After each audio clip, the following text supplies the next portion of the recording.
तो चलिए शुरू करते हैं। हमारा आज का टॉपिक, आज के सेशन में हम कवर करेंगे 3 कॉलम कैश बुक या ट्रिपल कॉलम कैश बुक भी हम इसको बोल सकते हैं।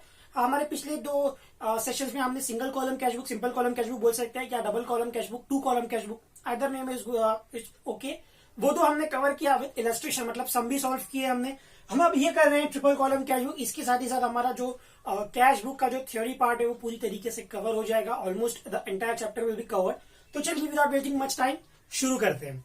अ ट्रिपल और 3 column cash book is one which has 3 column, namely cash, discount, bank. मतलब अगर आपको आपके सम के अंदर डिस्काउंट, कैश और बैंक तीनों का जिक्र किया गया तो समझ जाना कि ये ट्रिपल कॉलम कैश बुक है। The cash column and the bank column on the left hand side of cash book represent the debit side of cash account and the debit side of the bank account.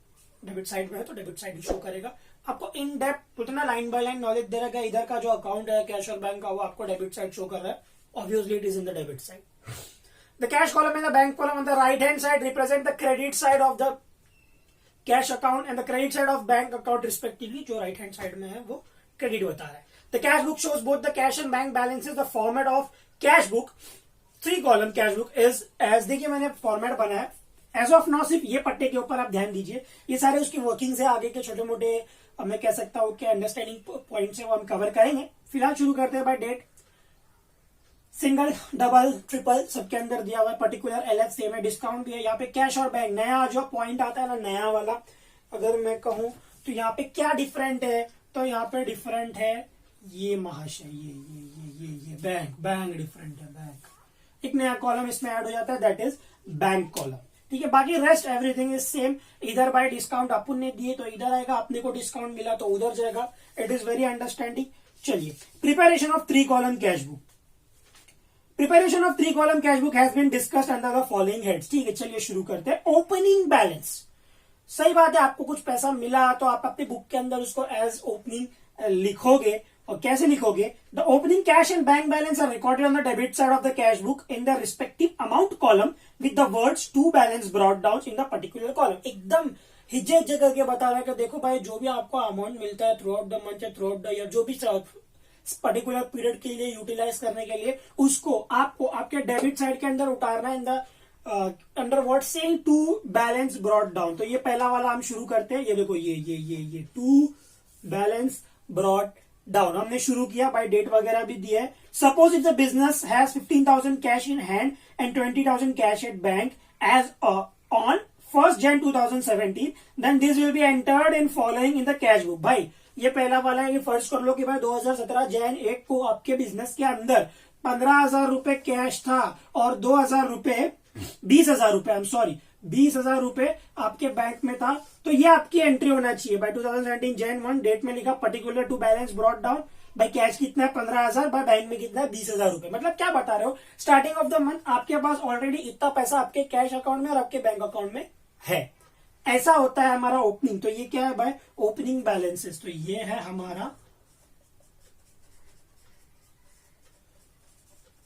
Opening balances. ठीक है, next देखते हैं opening credit balance. अब opening credit balance क्या है? Sometime a businessman withdraws more than that he has deposit in the bank, this facility is given by the bank to its customer on some security. Bank overdraft से आप वाकिफ रहेंगे कि भाई आपके account में 5,000 है, लेकिन अगर आपको ओवरड्राफ्ट फैसिलिटी, मतलब बैंक आपको कुछ पैसा और निकालने की इजाजत देती है ऑन लोन, तो आपने 10,000 भी निकाल लिया तो निकल जाएंगे। 5,000 थी, 10,000 कैसे निकला? 5,000 आपके ऊपर एक तरीके का लोन चढ़ जाएगा। वो फैसिलिटी अवेल करने के लिए आपको पहले कुछ सिक्योरिटी देनी पड़ती है, जिसकी वजह से, जिसके बोलते ना, जिसके कारण है, जिसके दम पे आपको ये फैसिलिटीज मिलती है। That is a different story. आइए इधर कनेक्ट करते हैं। This facility is given to the bank और such facility is known as overdraft facility. In such case the businessman will have to credit, ध्यान से सुनना, credit balance in the amount bank column of the cash book. If the businessman has the opening credit bank balance, it will be recorded in the credit side of the cash book by writing to balance brought down in the particular column. Simple सी बात है भाई, overdraft है, पैसा ले लिया था पिछले अपने अकाउंटिंग पीरियड में। अब इस अकाउंटिंग पीरियड के अंदर आपको पैसा रिटर्न भी तो करना होगा। क्यों भाई, ले लिया तो क्या ले लिया? नहीं भाई, इसको रिटर्न भी करना है। तो शुरुआत कैसे करेंगे? Suppose a businessman has 5,000 as cash in hand and 7,000 as overdraft in the bank, then the record will be, पहले तो हम लोग ये इसको लेंगे, देखो ये ओवरड्राफ्ट वाली फैसिलिटी जो हमने यूज की थी उसको हम कवर करेंगे कि भाई ये तू यहां ले ले। उसके बाद ये वाला पार्ट एज यूजुअल जैसा फर्स्ट में हमने किया था। तो मतलब इन शॉर्ट मैं बोल सकता हूं कि अब आपके बिजनेस के अंदर कितना पैसा होना चाहिए। फॉर अगर कुछ भी नहीं होता, एग्जाम्पल इतना ही किया और खत्म कर दिया, तो आपके बिजनेस के अंदर कितना होगा, ये नीचे जाके वहां जाएगा और फिर कितना 8,000 रुपया आपके पास होगा। तो नेक्स्ट इसमें 8 आ जाएगा। वैलिड है। क्यों? इससे पहले वाले पीरियड में ज्यादा पैसा यूज कर लिया था, इसलिए इसको क्रेडिट साइड में ले लिया है। तो इसको मैं बोल सकता हूं कि भाई ये क्रेडिट की एंट्री है। ठीक है। नेक्स्ट बोलता है cash receipt and cash payment. चलिए पढ़ते हैं। All cash receipt are recorded on the debit side of the cash book and all payments are recorded on the credit side of the cash book. Payments गया वो उधर आएगा, payment आया वो इधर आएगा। It will be recorded in the prospective discount column with the name of the party and amount in the respective column of both the sides। भाई इधर किसी को पे कर रहे तो उसका नाम आएगा, किसी से रिसीव कर रहे तो उसका नाम आएगा। तो पे कर रहे तो डिस्काउंट मिल रहा है तो उसके नाम से डिस्काउंट, रिसीव हो रहा है किसी से मिल रहा है तो उसका नाम और डिस्काउंट। बहुत इन डेप्थ आपको इस कंटेंट के अंदर सिखाया जाता है। ऐसा आपको फील नहीं कराया जाएगा कि भाई तू पढ़ के आया तो इधर को मालूम नहीं होगा, नहीं।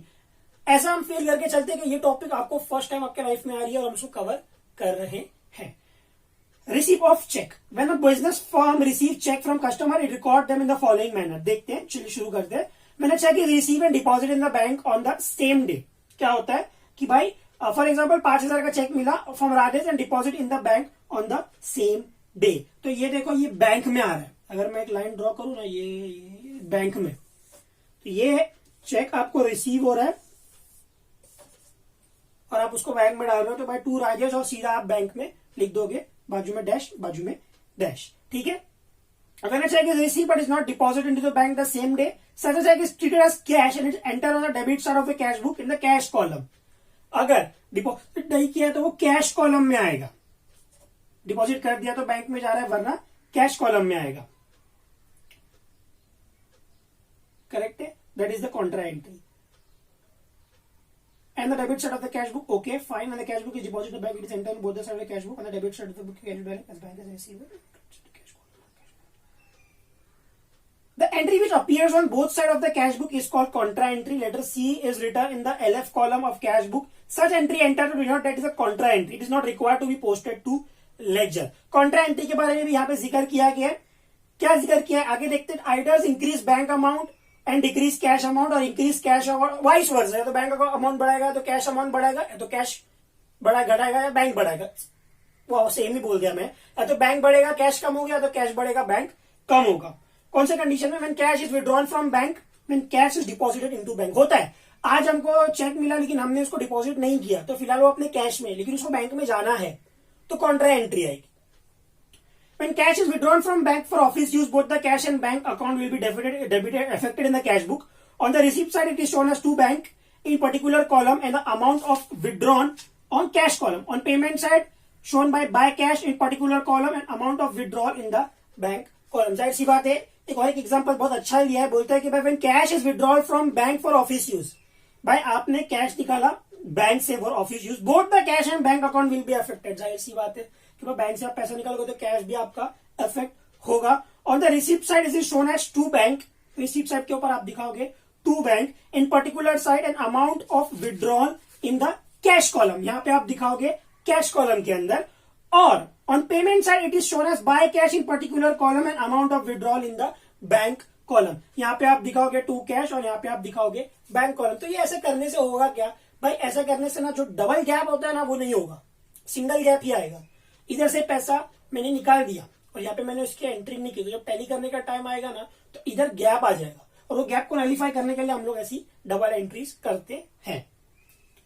When cash is deposited into the bank, it is entered in the cash book as to cash. जब कैश बैंक में डिपॉजिट होता है तो यहाँ पे लिखेंगे to cash on the receipt side in particular column and amount in the bank column on the payment side credit side as by cash. यहाँ पे आएगा टू कैश बैंक के अंदर, यहाँ पे आएगा बाय कैश कैश के अंदर।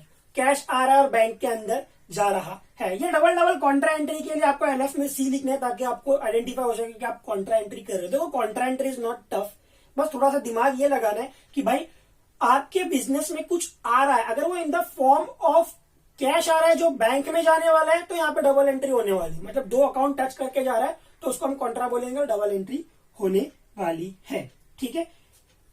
Payment by cheque, all payment made by cheque are entered on the credit side in the amount column of the cash book, it will reduce the balance at bank. जाहिर सी बात है, कोई भी payment कर रहे हो तो आप उधर अपने क्या बोलते हैं पेमेंट साइड के अंदर करोगे, क्रेडिट साइड के अंदर करोगे, उससे क्या होगा, आपका बैंक बैलेंस जो है वो कम हो जाएगा। For example, payment made to Raj by cheque 2980 in full settlement of his account 3000। जाहिर सी बात है, आपने अभी पेमेंट किया है ये वाला, देखो ये वाला, तो यहाँ पे आपने पेमेंट किया 2980 और आपको 20 रुपए का डिस्काउंट भी मिल गया, तो यहाँ पे आपके बैंक से इतना कम हो जाएगा।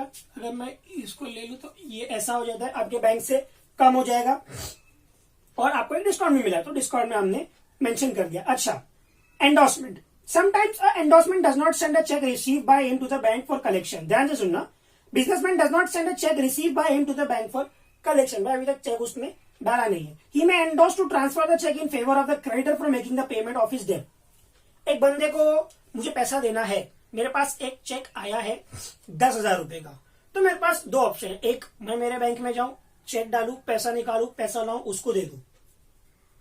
केस 2, चेक मेरे हाथ में, मैंने चेक उठा के डायरेक्ट उसको दे दिया, ले जा। क्या हुआ, वो अपने बैंक में डालेगा, उसको पैसा मिल जाएगा। इन दी एंड पैसा ही चाहिए था ना, पैसा तो मिल गया। तो ये वाली एक्टिविटी है एंडोर्समेंट।